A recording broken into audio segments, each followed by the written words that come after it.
Hi students, ಇಲ್ಲಿವರೆಗೂ ನಾನು ಕಳಿಸಿರೋಂಥ ಎಲ್ಲ ವೀಡಿಯೋಸನ್ನು ನೀವು ಕೇಳಿಸ್ಕೊಂಡಿದ್ದೀರಾ, ಅದಕ್ಕೆ ನೋಟ್ಸ್ ಮಾಡಿದ್ದೀರಾ, ಅದನ್ನೆಲ್ಲ ಅರ್ಥ ಮಾಡಿದ್ದೀರಾ ಅಂತ ಅಂದ್ಕೊಂಡು ನೆಕ್ಸ್ಟ್ ಈ ವಿಡಿಯೋನ ಮಾಡ್ತಿದ್ದೀನಿ. In this video I want to explain the last concept of this chapter is power supply. Students, ನಿಮಗೆ ಗೊತ್ತಿದೆ ಕಂಪ್ಯೂಟರ್ನ ಒಂದು ಎಲೆಕ್ಟ್ರಾನಿಕ್ ಡಿವೈಸ್ ಅಂತ ಕರಿತೀವಿ. ಯಾಕೆ ಎಲೆಕ್ಟ್ರಾನಿಕ್ ಡಿವೈಸ್ ಅಂತಲೇ ಕರಿಬೇಕು ಅದನ್ನು ಅಂದರೆ, ಕಂಪ್ಯೂಟ್ರಲ್ಲಿ ಇರೋವಂಥ ಎಲ್ಲ ಡಿವೈಸಸ್ಗೂ ಪವರ್ ಸಪ್ಲೈ ಕೊಟ್ಟಾಗ ಮಾತ್ರ ಅದು ರನ್ ಆಗುತ್ತೆ. ಸೊ ಹಾಗಾಗಿದೆ ನಾವು ಇದನ್ನು ಎಲೆಕ್ಟ್ರಾನಿಕ್ ಡಿವೈಸ್ ಅಂತ ಕರಿತೀವಿ. That electronic power is a main source to operate the electronic devices. ಕಂಪ್ಯೂಟರ್ಗೆ ಮೇನ್ ಸೋರ್ಸ್ ಯಾವುದು ಅಂದರೆ electric power. So when we are pass electric power continuously to the computer, in a computer all the devices start running. Understood? So almost all the computer comes with a power supply. So we are connected power cable to the wall socket and switch on, the power will be supplied to computer system.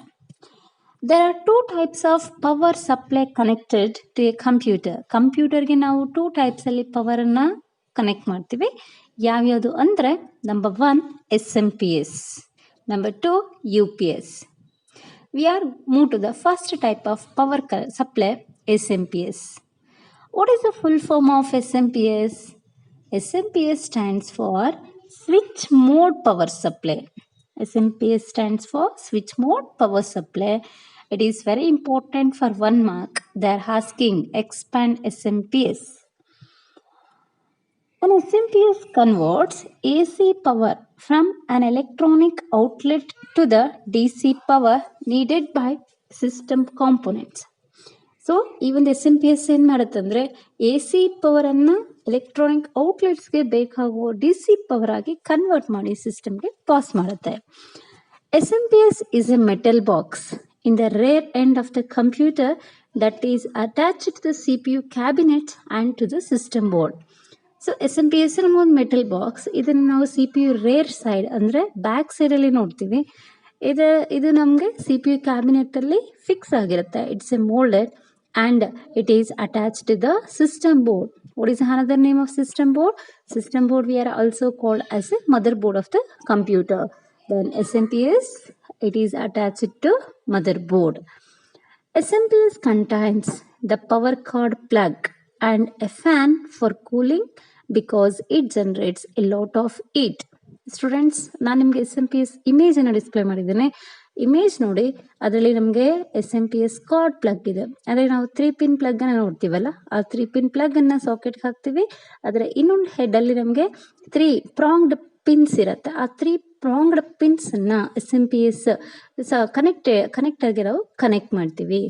ಈ ಒಂದು SMP-S ಅಲ್ಲಿ ನಮಗೆ ಒಂದು fan ಇರುತ್ತೆ. ಯಾಕೆ fan ಬೇಕು ಅಂದರೆ, ನಾವು ಎಲ್ಲಿ ಎಲೆಕ್ಟ್ರಿಕಲ್ ಪವರನ್ನು ಸಪ್ಲೈ ಮಾಡ್ತೀವೋ ಅಲ್ಲಿ ನಮಗೆ ಹೀಟ್ ಜನರೇಟ್ ಆಗುತ್ತೆ. ಸೊ ಮದರ್ ಬೋರ್ಡಲ್ಲಿ ನಮಗೆ ಸ್ಮಾಲ್ ಕಾಂಪೊನೆಂಟ್ಸ್ ಇರೋದ್ರಿಂದ ಇಲ್ಲಿ ಜನರೇಟ್ ಆಗೋ ಹೀಟಿಂದ ಆ ಕಾಂಪೊನೆಂಟ್ಸು ಡ್ಯಾಮೇಜ್ ಆಗೋ ಚಾನ್ಸಸ್ ಇರುತ್ತೆ, ಬರ್ನ್ ಆಗೋ ಚಾನ್ಸಸ್ ಇರುತ್ತೆ. ಹಾಗಾಗಿ ಅಲ್ಲಿ ಜನರೇಟ್ ಆಗುವಂಥ ಹೀಟನ್ನು ಕೂಲ್ ಮಾಡೋದಕ್ಕೆ ಅಂತಲೇ ನಾವಲ್ಲಿ ಕೂಲಿಂಗ್ ಫ್ಯಾನನ್ನು ಫಿಕ್ಸ್ ಮಾಡ್ತೀವಿ.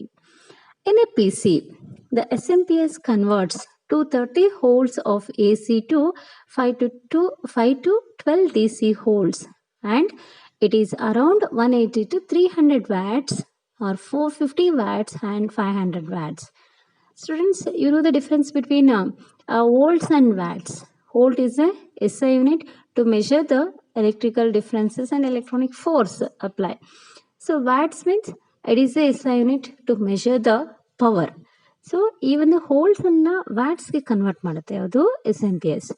ಸೊ ನಮಗೆ ಈಗ ನಾವು ಮನೆಗಳಲ್ಲಿ ಯೂಸ್ ಮಾಡ್ತಿರೋಂಥದ್ದು AC ಕರೆಂಟ್. ಆ AC ಕರೆಂಟನ್ನು ನಮಗೆ ಸಿಸ್ಟಮ್ಗೆ ಎಷ್ಟು ಬೇಕೋ ಅಷ್ಟು ಕರೆಂಟಾಗಿ ರಿಸೀವ್ ಮಾಡಿಕೊಂಡು ಪಾಸ್ ಮಾಡುವಂಥ ಕೆಲಸನ ಈ ಒಂದು SMP-S ಮಾಡುತ್ತೆ. ಅಂಡರ್ಸ್ಟುಡ್? ನಾವು we are move to the second type of power supply connector is UPS.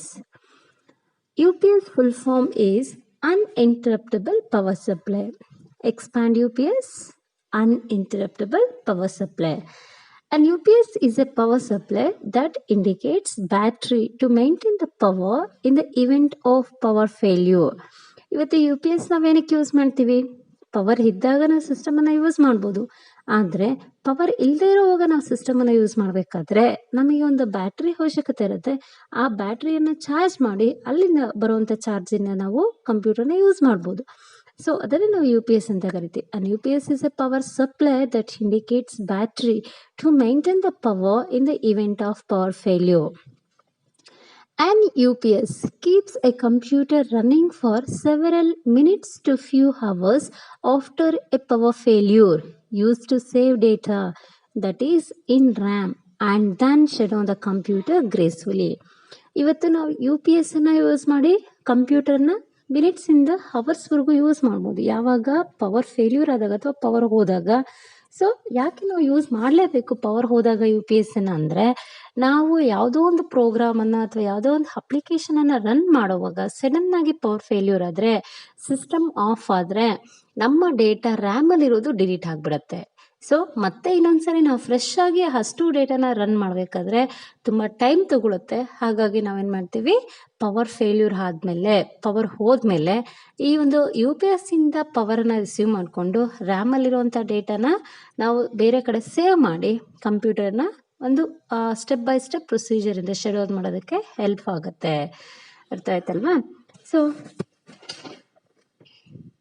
many UPS now offer a software that enables us to automatically back up and shut down procedure in case there is a power failure. ಇವತ್ತು ಬರ್ತಾ ಇರುವಂಥ you P S ಅಲ್ಲಿ ನಮಗೆ ಒಂದು ಸಾಫ್ಟ್ವೇರ್ನ provide ಮಾಡಿ ಕೊಟ್ಟಿದ್ದಾರೆ. ಆ ಸಾಫ್ಟ್ವೇರ್ ಏನು ಮಾಡುತ್ತೆ, ಆಟೋಮೆಟಿಕ್ಕಾಗಿ ಬ್ಯಾಕಪ್ಪನ್ನು ತಗೊಳುತ್ತೆ. ಸೊ ಸಿಸ್ಟಮ್ ಶಟ್ ಡೌನ್ ಆಗೋದಕ್ಕೆ ಮುಂಚೆ ನಮ್ಮ ಒಂದು ಎಲ್ಲ ಡೇಟಾನು ಸೇವ್ ಆಗುತ್ತೆ. Types of U P S. There are two types of UPS is that first one is a online UPS and second one is offline UPS. So we are discussed one by one. I will display the image of black diagram of online UPS. You observe the image here. We are using one battery and directly we are supply the power to the computer. So the direct power supply goes to battery. Battery is having its own inverter. That inverter charges and it will provide power to the computer. In the online UPS, it avoids the momentary power lapses by continuously providing power from its own inverter even when the power line is functioning properly. ಈಗ ನಮ್ಮ ಮನೆಗಳಲ್ಲಿ ಕೆಲವೊಂದ್ಸರಿ ನಾವು online U P S ಅನ್ನ use ಮಾಡ್ತೀವಿ. For example ನೋಡಿ, ನೀವು ಅಂದ್ಕೊಳ್ಳಿ ನಿಮ್ಮ ಮನೇಲಿ ಒಂದು ಟಿ ವಿ ಇದೆ, ಫ್ಯಾನ್ ಇದೆ ಅಂತ. ನೀವು ಮೇನ್ ಪವರ್ ಇದ್ದಾಗ, ಅಂದರೆ ನಮಗೆ ಪವರ್ ಆನಲ್ಲಿ ಇದ್ದಾಗ ನಿಮ್ಮ ಟಿ ವಿ ರನ್ ಇರುತ್ತೆ, ಫ್ಯಾನು ರನ್ನಿಂಗಲ್ಲಿರುತ್ತೆ. ನಿಮಗೆ ಪವರ್ ಹೋದಾಗ ಟಿ ವಿ ಮತ್ತು ಫ್ಯಾನ್ ಎರಡೂ ವರ್ಕಿಂಗಲ್ಲೇ ಇರುತ್ತೆ. ನಿಮ್ಗಲ್ಲಿ ಡಿಫ್ರೆನ್ಸೇ ಗೊತ್ತಾಗಲಿಲ್ಲ, ಈಗ ಯು ಪಿ ಎಸ್ ಅಲ್ಲಿ ರನ್ ಆಗ್ತಿದೆಯಾ ಪವರಲ್ಲಿ ರನ್ ಆಗ್ತಿದೆಯಾ ಅಂತ. ಯಾಕೆಂದರೆ ಡೈರೆಕ್ಟ್ ಪವರನ್ನು ನೀವು ಯು ಪಿ ಎಸ್ಸಿಗೆ ಕೊಟ್ಟಿದ್ದೀರಾ, ಯು ಪಿ ಎಸ್ ಪವರನ್ನು ಮನೆಗೆ ಯೂಸ್ ಮಾಡ್ತಾ ಇದ್ದೀರಾ. ಅಲ್ಲಿ ಆ ಇನ್ವರ್ಟರ್ ಚಾರ್ಜ್ ಆಗಿರುತ್ತೆ, ಬ್ಯಾಟ್ರಿನ ಚಾರ್ಜ್ ಮಾಡಿರುತ್ತೆ. ಯಾವಾಗ ಪವರ್ ಹೋಗುತ್ತೋ ಫ್ರಾಕ್ಷನ್ ಆಫ್ ಸೆಕೆಂಡ್ಸಲ್ಲಿ ಆ ಇನ್ವರ್ಟರ್ ಆಕ್ಟಿವೇಟ್ ಆಗಿ ಅಲ್ಲಿಂದ ಪವರನ್ನು ಸಪ್ಲೈ ಮಾಡುತ್ತೆ. So there is no difference between power off and power on. ನಮಗೆ ಪವರ್ ಹೋಗಿ ಬರೋದೇ ಗೊತ್ತಾಗಲ್ಲ. ಹಾಗೆ ಕಂಟಿನ್ಯೂಸ್ ಆಗಿ ಈ ಒಂದು ಇನ್ವರ್ಟರ್ ಪವರನ್ನು ಸಪ್ಲೈ ಮಾಡ್ತಿರುತ್ತೆ. ಅದನ್ನು ನಾವು ಆನ್ಲೈನ್ ಯು ಪಿ ಎಸ್ ಅಂತ ಕರಿತೀವಿ. Understand? Here the computer is directly gives power to its inverter and inverter is given power to the computer. When the power is on, the battery is charged and that current is loaded to the computer. So this online UPS is more costlier than offline UPS. So even online UPS ನಮಗೆ offline UPS ಗಿಂತ cost ಜಾಸ್ತಿನೇ ಇರುತ್ತೆ. Now we have moved to the second type of UPS is offline UPS. Offline UPS we are also called as standby UPS. Offline UPS ಅನ್ನು ನಾವು standby UPS ಅಂತ ಕೂಡ ಕರಿತೀವಿ. This UPS monitors the power line and switches to battery power as soon as it detects a problem. Students, ಇದಕ್ಕೂ ನಾನು ನಿಮಗೆ block ಡಯಾಗ್ರಾಮನ್ನು ಕಳಿಸಿದ್ದೀನಿ. ಬ್ಲ್ಯಾಕ್ ಡಯಾಗ್ರಾಮ್ ಅಬ್ಸರ್ವ್ ಮಾಡಿ. ಈ ಒಂದು offline U P S block diagram ನೀವು ನೋಡಿದಾಗ ನಿಮಗೆ ಡೈರೆಕ್ಟಾಗಿ ಪವರ್ ಸಿಸ್ಟಮ್ ಹೋಗ್ತಿರೋ ಒಂದು ಡೈರೆಕ್ಷನ್ ಕಾಣುತ್ತೆ, ಹಾಗೆಯೇ ಒಂದು ಬ್ಯಾಟ್ರಿ ಚಾರ್ಜ್ ಆಗುವಂಥ ಡೈರೆಕ್ಷನ್ನು ಕೂಡ ನಿಮಗೆ ಕಾಣಿಸುತ್ತೆ. ಇಲ್ಲಿ ನಮಗೆ ಬ್ಯಾಟ್ರಿ ಚಾರ್ಜ್ ಆಗಿರುತ್ತೆ ಮಿನಿಮಮ್ ವೋಲ್ಟೇಜಿಂದ. ಸೊ ಯಾವಾಗ ನಮಗೆ ಪವರ್ ಫೇಲ್ಯೂರ್ ಆಗುತ್ತೋ, ಪವರ್ ಹೋಗುತ್ತೋ, ಆಗ ಏನಾಗುತ್ತೆ, ಈ ಒಂದು ಬ್ಯಾಟ್ರಿ ಆಕ್ಟಿವೇಟ್ ಆಗಿ ಅದರ ಇನ್ವರ್ಟರಿಂದ ಪವರನ್ನು ಸಪ್ಲೈ ಮಾಡುತ್ತೆ. ಅಂದರೆ ಕರೆಂಟ್ ಇದ್ದಾಗ, ನಮಗೆ ಪವರ್ ಇದ್ದಾಗ ಡೈರೆಕ್ಟಾಗೆ ಸಿಸ್ಟಮ್ಗೆ ಹೋಗ್ತಿರತ್ತೆ. ಅದ್ರ ಜೊತೆಗೆ ಬ್ಯಾಟ್ರಿನೂ ನಮಗೆ ಚಾರ್ಜ್ ಆಗಿರುತ್ತೆ.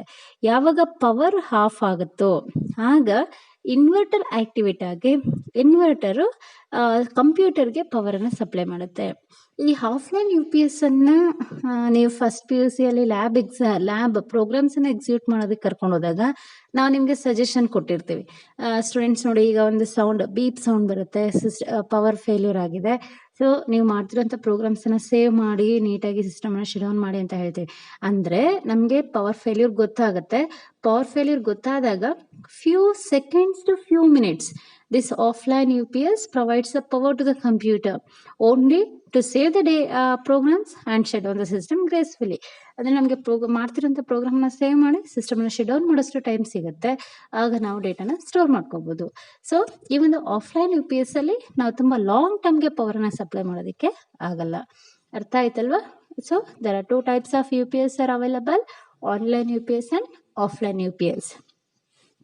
This offline UPS switch over to battery can require several milliseconds, during which time the computer is not receiving any power. ಅಂದರೆ ನಮಗೆ ಈಗ ಪವರ್ ಆಫ್ ಇರುತ್ತೆ. ಈ ಒಂದು ಆಫ್ಲೈನ್ UPS ಫ್ಯೂ ಮಿಲಿಸೆಕೆಂಡ್ಸ್ ಅಷ್ಟು ಟೈಮ್ಗೆ ಪವರ್ನ ಪಾಸ್ ಮಾಡಿರುತ್ತೆ. ಆ ಸಿಸ್ಟಮನ್ನು ನಾವು ಪ್ರೋಗ್ರಾಮನ್ನು ಸೇವ್ ಮಾಡ್ತೀವಿ ಅಂದರೆ ಇಮಿಡಿಯೇಟ್ ಆಗಿ ಪವರ್ ಬಂದಾಗ ಅದು ಡೈರೆಕ್ಟಾಗಿ ಸಿಸ್ಟಮ್ಗೆ ಕೊಡಲ್ಲ. ಸೊ ಮತ್ತೆ ಆ ಸಿಸ್ಟಮನ್ನು ರೀಸ್ಟಾರ್ಟ್ ಮಾಡಲೇಬೇಕಾಗತ್ತೆ. ಅಂದರೆ ಅಲ್ಲಿ ಪವರ್ ಹೋಗಿ ಬಂದಿದೆ ಅಂತ ಅರ್ಥ ಆಯ್ತಲ್ವಾ students? This is the explanation about offline UPS and online UPS. In the main exam, they are asked 3 mark question. Explain UPS. So explain UPS ಅಂತ ಕೇಳಿದ್ರೆ ಫಸ್ಟ್ ಅದಕ್ಕೆ ಎಕ್ಸ್ಪ್ಯಾಂಡಿಂಗ್ ಟರ್ಮನ್ನು ಬರೀಬೇಕು. ನೆಕ್ಸ್ಟು UPSಗೆ ಒಂದು 2 ಪಾಯಿಂಟ್ಸ್ ಎಕ್ಸ್ಪ್ಲನೇಷನ್ ಕೊಡಬೇಕು. ಆಮೇಲೆ ಅದರ ಟೈಪ್ಸನ್ನು ಎಕ್ಸ್ಪ್ಲೈನ್ ಮಾಡಬೇಕಾಗತ್ತೆ. ಕೆಲವೊಂದು ಸರಿ ಏನು ಮಾಡ್ತಾ ಅಂದರೆ expand UPS mention its types ಅಂತ ಕೇಳಿದ್ರೆ, ಸೊ ನಿಮಗೆ ಎಕ್ಸ್ಪ್ಯಾಂಡ್ ಮಾಡೋದಕ್ಕೆ 1 ಮಾರ್ಕ್ ಇರುತ್ತೆ, 2 ಟೈಪನ್ನು ಮೆನ್ಷನ್ ಮಾಡೋದಕ್ಕೆ 2 ಮಾರ್ಕ್ಸು ಕೂಡ ಇರುತ್ತೆ. ಕೆಲವೊಂದು ಸರಿ ಕೇಳ್ತಾನೆ explain the types of UPS ಅಂತ. ಕ್ವಶನ್ ಯಾವ ಥರ ಬೇಕಾದರೂ ಒಂದು ಫ್ರೇಮ್ ಮಾಡ್ಬೋದು. ಅರ್ಥ ಆಯ್ತಲ್ಲ? ಅಥವಾ what is the use of UPS ಅಂತ 1 ಮಾರ್ಕಲ್ಲೂ ಕೂಡ ಕೇಳ್ಬೋದು. So this is a very important question for annual exam. Next, the last concept is, what is the current configuration of computer? Students, ನಾನು ನಿಮಗೆ ಫಸ್ಟ್ ಇಯರಲ್ಲಿ ಹೇಳ್ತಿದ್ದೆ ನೋಡಿ, ನೀವು ಕಂಪ್ಯೂಟರ್ ಸ್ಟೂಡೆಂಟ್ಸ್ ಆಗಿದ್ದೀರಾ. ನಾಳೆ ಬೆಳಗ್ಗೆ ನಿಮ್ಮನ್ನು ಯಾರಾದರೂ, ನಿಮ್ಮ ಪೇರೆಂಟ್ಸ್ ಆಗಿರ್ಬೋದು ಅಥವಾ ನಿಮ್ಮ ರಿಲೇಟಿವ್ಸ್ ಆಗಿರ್ಬೋದು, ನೀವು ಕಂಪ್ಯೂಟರ್ ಸೈನ್ಸ್ ಸ್ಟೂಡೆಂಟ್ ಅಲ್ವಾ, ನಿಮಗೆ ಕಂಪ್ಯೂಟರ್ ಬಗ್ಗೆ ಇನ್ಫಾರ್ಮೇಷನ್ ಗೊತ್ತಿರುತ್ತೆ. ನಾನು ಒಂದು ಹೊಸ ಸಿಸ್ಟಮನ್ನು ಪರ್ಚೇಸ್ ಮಾಡಬೇಕು ಅಂತ ಇದ್ದೀನಿ, ನನ್ನ ಜೊತೆ ಯಾವ ಸಿಸ್ಟಮ್ ಕರೆಕ್ಟು, ಯಾವ ಸಿಸ್ಟಮ್ ಕರೆಕ್ಟ್ ಅಲ್ಲ, ಅದ್ರ ಏನು ಕಾನ್ಫಿಗರೇಷನ್ ಇರಬೇಕು ಅಂತ ನಿನಗೆ ಗೊತ್ತಿರುತ್ತೆ ಅಂತ ಕರೆದ್ರೆ ನೀವು ಧೈರ್ಯವಾಗಿ ಹೋಗ್ಬೋದು. ಯಾಕೆ ಅಂದರೆ ಆಲ್ರೆಡಿ ನಿಮಗೆ ಗೊತ್ತಿದೆ ಕಂಪ್ಯೂಟರ್ ಯಾವ್ಯಾವ ಒಂದು ಕಾನ್ಫಿಗರೇಷನ್ ಇರೋವಂಥ ಕಾಂಪೊನೆಂಟ್ಸನ್ನು ನಾವಿವತ್ತು ಪರ್ಚೇಸ್ ಮಾಡ್ಬೋದು ಬೇಡ ಅಂತ. ಸೊ ಈಗ ಆಲ್ರೆಡಿ ನಾವು ಈ ಚಾಪ್ಟರ್ಲಿ ಡಿಸ್ಕಸ್ ಮಾಡಿದ್ದೆ ಅದು. ಕಂಪ್ಯೂಟರ್ ಅಂದರೆ ಏನು, ಅದರಲ್ಲಿ ಒಂದು ಮದರ್ ಬೋರ್ಡ್ ಇರುತ್ತೆ.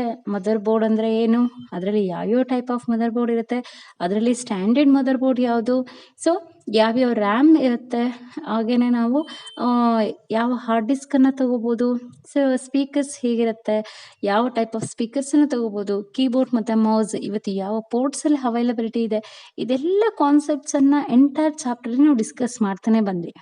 This chapter contains all the major components of the computer. ಎಲ್ಲ ಕಾಂಪೊನೆಂಟ್ಸನ್ನು ಡಿಸ್ಕಸ್ ಮಾಡಿದ್ದೀವಿ ಇದರಲ್ಲಿ. ಹಾಗಾಗಿ ಲಾಸ್ಟಲ್ಲಿ ನಾನು ನಿಮಗೆ ಕಾನ್ಫಿಗರೇಷನನ್ನು ಹೇಳ್ತೀನಿ. ನೀವು ಯಾವುದೇ ಒಂದು ಕಂಪ್ಯೂಟರ್ನ ಪರ್ಚೇಸ್ ಮಾಡಬೇಕು ಅಂತ ಹೋದರೆ ಫಸ್ಟ್ ನೀವು ಕಾನ್ಸಂಟ್ರೇಟ್ ಮಾಡಬೇಕಾಗಿರೋಂಥ ಕಾನ್ಸೆಪ್ಟ್ಸ್ ಯಾವುದು ಅಂತ. So here we are discuss the current configuration of a computer. So ಫಸ್ಟಕ್ಕೆ ನಾನು ಕಾಂಪೊನೆಂಟ್ ನೇಮ್ ಹೇಳ್ತೀನಿ, ಅದಾದಮೇಲೆ ನಿಮಗೆ ಇಮೇಜ್ ಡಿಸ್ಪ್ಲೇ ಆಗುತ್ತೆ. ಸೊ ಅದರ ಸ್ಪೆಸಿಫಿಕೇಶನ್ ಏನಿರಬೇಕು ಅಂತ ನಿಮ್ಗೆ ಹೇಳ್ತೀನಿ. The first component we are discussed as mother board. In the mother board we are select either XT or 80 or baby 80 or 80X motherboard. Students, you know which one is the standard motherboard? ATX. Nowadays, almost all desktop computers, it is having ATX motherboard. The second component, we are concentrate the second component is a processor. ಇವತ್ತು ನಾವು ಯಾವ type of ಪ್ರೊಸೆಸರ್ನ purchase ಮಾಡ್ಬೋದು ಅಂದರೆ ನಾವು different ಪ್ರೊಸೆಸರ್ಸನ್ನು ನೋಡಿದ್ವಿ. Pentium pro, Pentium Dio ಕೋರು ಅದೆಲ್ಲ old processors ಆಯಿತು. ಈಗ ನಮಗೆ ಪ್ರೆಸೆಂಟಾಗಿ ಸಿಗ್ತಿರುವಂಥ ಪ್ರೊಸೆಸರ್ಸು ಇಂಟೆಲ್ i3 ಪ್ರೊಸೆಸರ್ಸ್ ಅವೈಲಬಿಲಿಟಿ ಇದೆ, i5 ಪ್ರೊಸೆಸರ್ಸ್ ಇದೆ, i7 ಪ್ರೊಸೆಸರ್ಸು ಇದೆ. ಯಾಕೆಂದರೆ ಇದು ನಮಗೆ ಪ್ರೊಸೆಸಿಂಗ್ ಸ್ಪೀಡ್ ಜಾಸ್ತಿ ಇರೋದ್ರಿಂದ ಈ ಒಂದು ಪ್ರೊಸೆಸರ್ಸನ್ನು ನಾವು ಪ್ರಿಫರ್ ಮಾಡ್ಬೋದು. The third component is A main memory. Main memory ಅಂದರೆ ಪ್ರೈಮರಿ ಮೆಮೊರಿ. ಈ ಒಂದು ಪ್ರೈಮರಿ ಮೆಮೊರಿಯಲ್ಲಿ ರ್ಯಾಮ್ ಎಷ್ಟು ಕೆಪಾಸಿಟಿ ಇರಬೇಕು ಅಂತ ನೋಡೋಣ.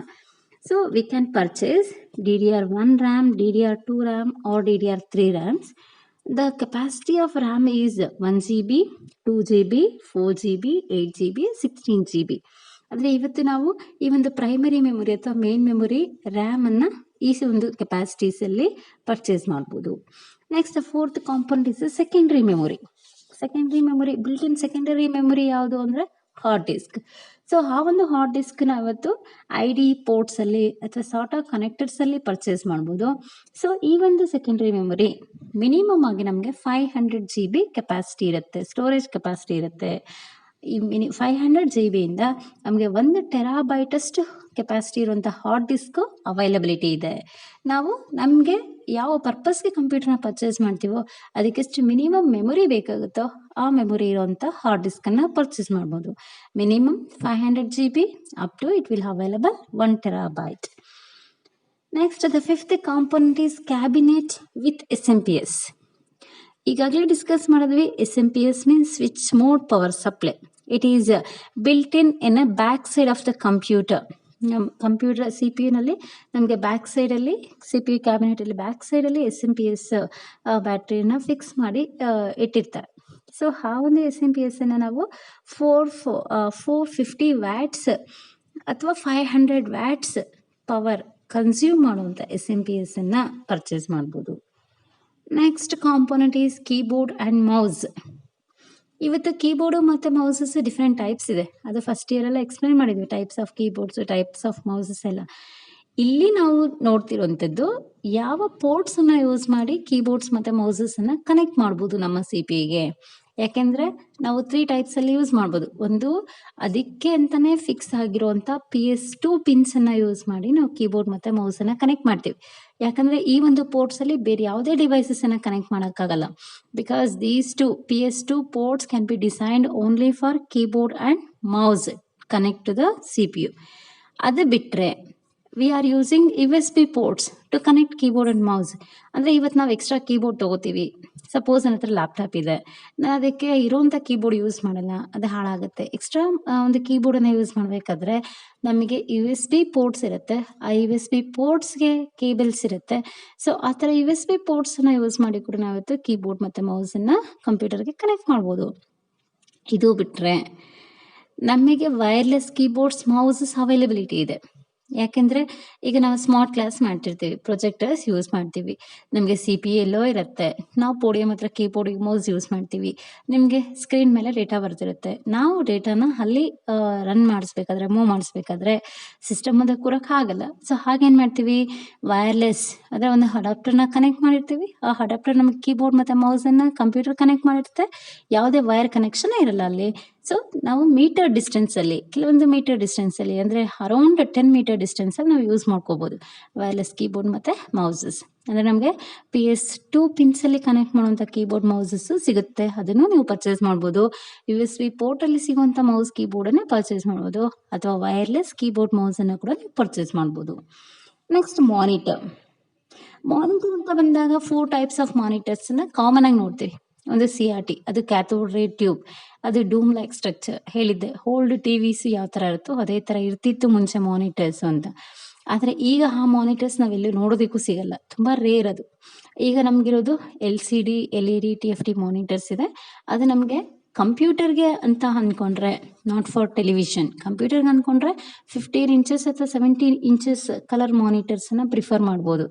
ಇಲ್ಲ ನಾವು ಟಿ ವಿಗೆ ಅಂತ ಹೋದರೆ ನಿಮಗೆ 40 ಇಂಚಸ್ 50 ಇಂಚಸ್ ಸ್ಕ್ರೀನ್ಗೂ ಸಿಗುತ್ತೆ ಹೋಮ್ ಥಿಯೇಟರ್ಸ್ ಅಂತ, ಅದು ಬೇರೆ. ಬಟ್ ಕಂಪ್ಯೂಟರಲ್ಲಿ ನಾವು ತೊಗೊಂಡಾಗ 15 to 17 ಇಂಚಸ್ ಸ್ಕ್ರೀನ್ ಕಲರ್ ಮಾನಿಟರ್ಸನ್ನು ನೀವು ಪರ್ಚೇಸ್ ಮಾಡ್ಬೋದು. Next printers. Printer, it is not compulsory for all the computers. If we required to print the documents, we are connecting printer to the computer. ಪ್ರಿಂಟರ್ನ ತಗೊಳ್ಳೋವಾಗ line ಪ್ರಿಂಟರೋ, inkjet ಪ್ರಿಂಟರೋ ಅಥವಾ dot matrix ಪ್ರಿಂಟರ್ನ ತಗೋಬೋದು. Because printer specifications, types of printers, ಅದರ ಒಂದು capacity ನಿಮಗೆ ಫಸ್ಟ್ ಇಯರಲ್ಲಿ ಎಕ್ಸ್ಪ್ಲೈನ್ ಮಾಡಿದ್ದೀನಿ. ಸೊ ಯಾವುದರ ಕ್ವಾಲಿಟಿ ಚೆನ್ನಾಗಿರುತ್ತೆ, ಯಾವುದು ಸ್ಪೀಡ್ ಜಾಸ್ತಿ ಇರುತ್ತೆ, ಆ ಒಂದು ಪ್ರಿಂಟರ್ನ ಯೂಸ್ ಮಾಡ್ಬೋದು. So dot matrix printer almost it is having more speed compared to other printers. Next speakers ಅಷ್ಟೇ, ನಮಗೆ ಇದು ಕಂಪಲ್ಸರಿ ಅಂತ ಏನಿಲ್ಲ, ಆಪ್ಷನಲ್ ಆಗಿ ಯೂಸ್ ಮಾಡ್ಕೋತೀವಿ. ಬೇಕಾ ಕನೆಕ್ಟ್ ಮಾಡ್ತೀವಿ, ಬೇಡವಾ ನಾವು ಡಿಸ್ಕನೆಕ್ಟ್ ಮಾಡಿ ಇಟ್ಕೋತೀವಿ. ಸ್ಪೀಕರ್ಸನ್ನು ತಗೋಬೇಕಾದ್ರೂ ಅಷ್ಟೇ, ನಮ್ಗೆ ಇವತ್ತು ಅದು ಡಿಫ್ರೆಂಟ್ ಸೈಜಸಲ್ಲಿ, ಡಿಫ್ರೆಂಟ್ ಶೇಪ್ಸಲ್ಲಿ ಇದೆ. ಆದರೆ ನಮಗೆ ಅಲ್ಲಿ ಅದರ ರೆಸಲ್ಯೂಷನ್ ಏನಿದೆ, ವಾಯ್ಸ್ ಪ್ರೊಡ್ಯೂಸ್ಡ್ ರೆಸಲ್ಯೂಷನ್ ಏನಿದೆ, ಅದರ ಬೇಸಿಸ್ ಮೇಲೆ ತಗೋತೀವಿ. 2.1 ಮತ್ತು 5.1 ಪವರ್ ಇರೋವಂಥ ಸ್ಪೀಕರ್ಸು ನಮಗೆ ಒಂದು ಒಳ್ಳೆ ಎಫೆಕ್ಟಿವ್ ಸೌಂಡ್ಸನ್ನು ಪ್ರೊಡ್ಯೂಸ್ ಮಾಡುತ್ತೆ. ಆ ಸ್ಪೀಕರ್ಸನ್ನು ಪರ್ಚೇಸ್ ಮಾಡ್ಬೋದು. Next camera. ಇವತ್ತು ನಾವು ವೆಬ್ ಕ್ಯಾಮ್ರಾಸನ್ನು ನೋಡ್ತಿದ್ದೀವಿ. ಸೊ ಈ ಒಂದು ವೆಬ್ ಕ್ಯಾಮ್ರಾ ಲ್ಯಾಪ್ಟಾಪ್ಸ್ ತೊಗೊಂಡ್ರೆ ಅದರಲ್ಲಿ ನಮಗೆ ಬಿಲ್ಟಿನ್ ಸಿಗುತ್ತೆ.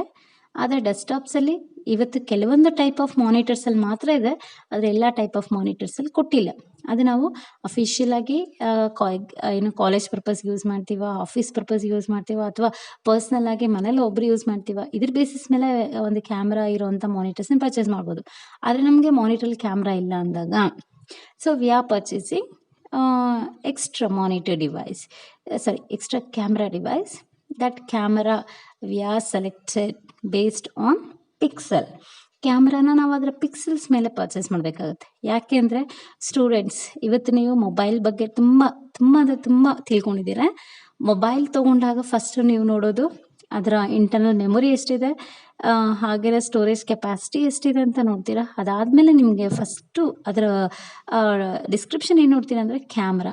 ಸೊ ಕ್ಯಾಮ್ರಾದಲ್ಲಿ ಎಷ್ಟು ಪಿಕ್ಸೆಲ್ ಇದೆ, ಅದರಲ್ಲೂ ಎಷ್ಟು ಮೆಗಾ ಪಿಕ್ಸೆಲ್ ಇದೆ ಅಂತ. ಯಾಕೆ ನಾವು ಪಿಕ್ಸೆಲ್ ಅಂತ ಕರಿತೀವಿ ಅಂದರೆ, ನಮಗೆ ನಂಬರ್ ಆಫ್ ಪಿಕ್ಸೆಲ್ಸ್ ಜಾಸ್ತಿ ಆದಂಗೆಲ್ಲ ಒಂದು ಫೋಟೋ ಕ್ಲಾರಿಟಿ ಜಾಸ್ತಿ ಆಗುತ್ತೆ, ಒಂದು ಇಮೇಜ್ ಕ್ಲಾರಿಟಿ ಜಾಸ್ತಿ ಆಗುತ್ತೆ. Because the image is frame based on the pixel. Understand?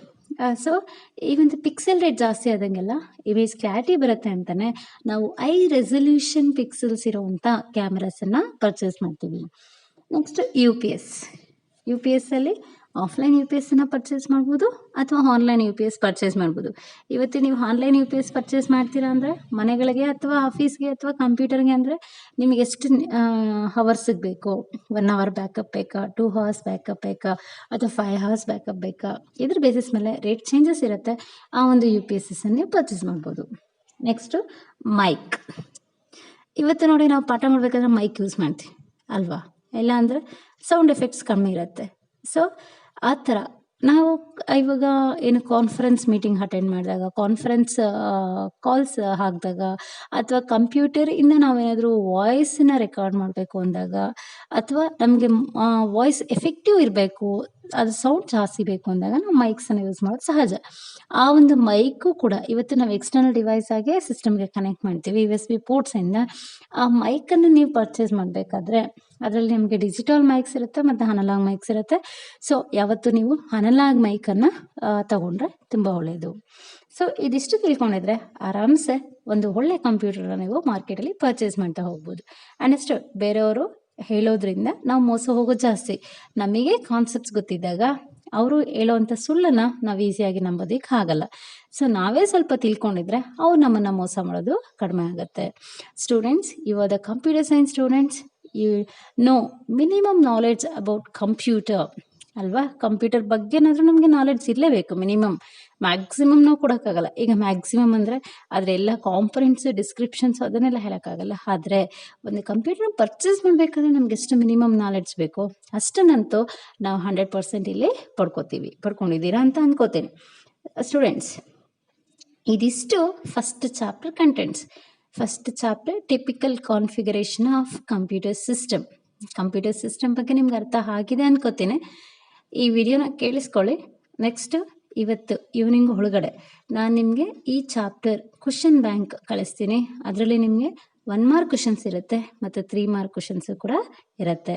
ಅದನ್ನು ಎಲ್ಲ ಸಾಲ್ವ್ ಮಾಡಿ, ಏನಾದರೂ ಈ ಕಂಪ್ಲೀಟ್ ಚಾಪ್ಟ್ರಲ್ಲಿ ಡೌಟ್ಸ್ ಇದ್ದರೆ ನೀವು ಅದನ್ನು ನನ್ನ ಕಡೆ ನೋಟ್ ಮಾಡಿಕೊಂಡು ಆ ಕ್ವಶನ್ಸನ್ನ ನಮಗೆ ಕಳಿಸಿ, ಅದನ್ನು ನಾವು ಬೇಕಾದರೆ ಡಿಸ್ಕಸ್ ಮಾಡೋಣ ಗ್ರೂಪಲ್ಲಿ, ಅಥವಾ ಆ ಒಂದು ಕ್ವಶನ್ಸ್ಗೆ ನಾನು ನಿಮಗೆ ಸೊಲ್ಯೂಷನ್ಸನ್ನು ಕೊಡ್ತೀನಿ. Understand students? ಈ ಚಾಪ್ಟರ್ನ ಕಂಪ್ಲೀಟಾಗಿ ನೀವು ಕೇಳಿಸ್ಕೋತೀರಾ, ಹಾಗೆ ನೋಟ್ಸನ್ನು ಕೂಡ ಬರ್ಕೊಳ್ತೀರಾ ಅಂತ ಅಂದ್ಕೊಂಡಿದ್ದೀನಿ. ಒಂದು ರಿಕ್ವೆಸ್ಟ್ ಏನು ಅಂದರೆ, ಪ್ರತಿಯೊಂದು ಸ್ಟೂಡೆಂಟು ಕೂಡ ಈ ಚಾಪ್ಟರ್ ನೋಟ್ಸ್ ಕಂಪ್ಲೀಟ್ ಮಾಡ್ಕೊಳ್ಳೋದಕ್ಕೆ ಇನ್ನೊಂದು 3 ಡೇಸ್ ಟೈಮನ್ನು ಕೊಡ್ತೀನಿ. ಅಂದರೆ today is Tuesday, Wednesday, Thursday, next Friday. So ನಾನು ಕೆಲವೊಂದು ಸ್ಟೂಡೆಂಟ್ಸ್ಗೆ ಕಾಲ್ ಮಾಡ್ತೀನಿ, ಅದು ವಿಡಿಯೋ ಕಾಲ್. ಅವಾಗ ನಿಮ್ಮ ನೋಟ್ಸನ್ನು ನೀವು ತೋರಿಸ್ಬೇಕಾಗತ್ತೆ. ನೀವು ಯಾರ್ಯಾರು ನೋಟ್ಸನ್ನು ಕಂಪ್ಲೀಟ್ ಮಾಡ್ಕೊಂಡಿದ್ರೆ, ಯಾರ್ಯಾರು ನೋಟ್ಸನ್ನು ಕಂಪ್ಲೀಟ್ ಮಾಡಿಲ್ಲ ಅನ್ನೋದು ಗೊತ್ತಾಗುತ್ತೆ. ಸೊ ನಾನು ಕಾಲ್ ಮಾಡೋ ಟೈಮಲ್ಲಿ ಅಟ್ಲೀಸ್ಟ್ ನಿಮ್ಮ ಪೇರೆಂಟ್ಸೇ ಕಾಲ್ ರಿಸೀವ್ ಮಾಡಿದ್ರೆ ನಿಮ್ಮ ಪೇರೆಂಟ್ಸಿಗೆ ಹೇಳ್ತೀನಿ, ಮನೆಗೆ ಹೋದ್ಮೇಲೆ ಅವ್ರಿಗೆ ಕಾಲ್ ಮಾಡಿ ಅಂತ.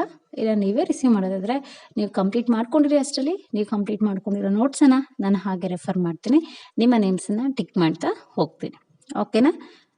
ಯಾರೇ ನೋಟ್ಸ್ ಕಂಪ್ಲೀಟ್ ಮಾಡ್ಕೊಂಡಿಲ್ಲ ಅವ್ರು ಆದಷ್ಟು ಬೇಗ ಕಂಪ್ಲೀಟ್ ಮಾಡ್ಕೊಳ್ಳಿ. ಸೊ ನೆಕ್ಸ್ಟ್ ನಾವೊಂದು ಒಳ್ಳೆ ಇಂಟ್ರೆಸ್ಟಿಂಗ್ ಲೆಸನನ್ನು ಡಿಸ್ಕಸ್ ಮಾಡೋಣ ಆದಷ್ಟು ಬೇಗ. ಬಾಯ್. Thank you students.